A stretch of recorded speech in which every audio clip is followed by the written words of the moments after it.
जय श्री हरि भक्तों, आज हम आपको एक पावन कथा सुनाने जा रहे हैं।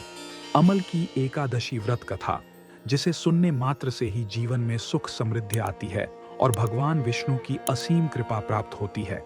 फाल्गुन शुक्ल पक्ष की एकादशी को अमल की एकादशी कहा जाता है।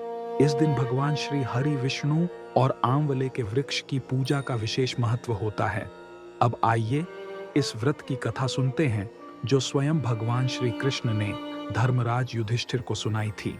एक दिन धर्मराज युधिष्ठिर ने भगवान श्री कृष्ण से पूछा, हे जनार्दन, अमल की एकादशी का क्या महत्व है? कृपया इसका पुण्य फल बताइए। भगवान श्री कृष्ण मुस्कुराए और बोले, हे राजन, अमल की एकादशी सभी एकादशियों में श्रेष्ठ है।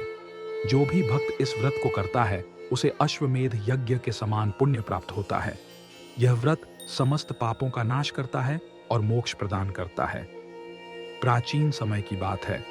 एक पुण्यात्मा राजा वेदशिरो अपने राज्य में धर्म पूर्वक शासन कर रहा था। उनके राज्य में कोई भी पापी नहीं था। सभी लोग सच्चे हृदय से भगवान विष्णु की भक्ति करते थे और एकादशी व्रत रखते थे। एक दिन एक पापी शिकारी जंगल में शिकार की खोज में भटक रहा था। भूख प्यास से व्याकुल वह एक आंवले के वृक्ष के नीचे आकर बैठ गया। संयोग से उस दिन अमल की एकादशी थी और उस वृक्ष के नीचे भक्तों द्वारा भगवान विष्णु का पूजन हो रहा था। रात्रि के समय भक्तों ने जागरण किया और पूरी रात भगवान विष्णु के भजन कीर्तन गाए। शिकारी, जो अनजाने में ही सही पर जागते हुए यह सब देख रहा था, उसने भी पूरी रात जागरण किया और अगले दिन बिना कुछ समझे ही यह व्रत पूर्ण कर लिया। पिछले जन्म में अनजाने में व्रत करने के कारण अगले जन्म में वह शिकारी एक महान राजा के रूप में जन्मा। वह राजा बहुत ही धार्मिक, सत्यवादी और न्यायप्रिय था। उसने अपना जीवन धर्म के मार्ग पर चलते हुए बिताया। हे भक्तों, यह कथा हमें यह सिखाती है कि अमल की एकादशी व्रत करने से अनजाने में भी पुण्य प्राप्त होता है और जन्म जन्मांतर के पाप नष्ट हो जाते हैं। व्रत विधि। अब जानते हैं इस पावन व्रत को करने की सही विधि। एकादशी के दिन प्रातः स्नान करें और संकल्प लें। आंवले के वृक्ष के नीचे भगवान श्री हरि विष्णु की पूजा करें।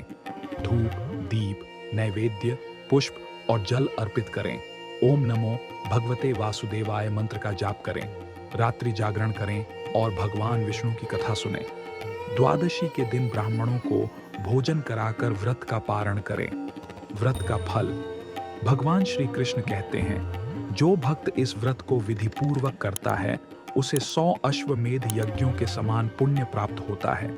जो इस व्रत कथा को सुनता या पढ़ता है, वह भी स्वर्गलोक को प्राप्त करता है। इसलिए हे भक्तों, अमल की एकादशी का यह पावन व्रत अवश्य करें और भगवान विष्णु की कृपा प्राप्त करें। अगर आपको यह कथा अच्छी लगी तो लाइक, कमेंट और शेयर करें, ताकि और भी भक्तजन इस पावन कथा को सुनकर लाभ प्राप्त कर सकें। जय श्री हरि।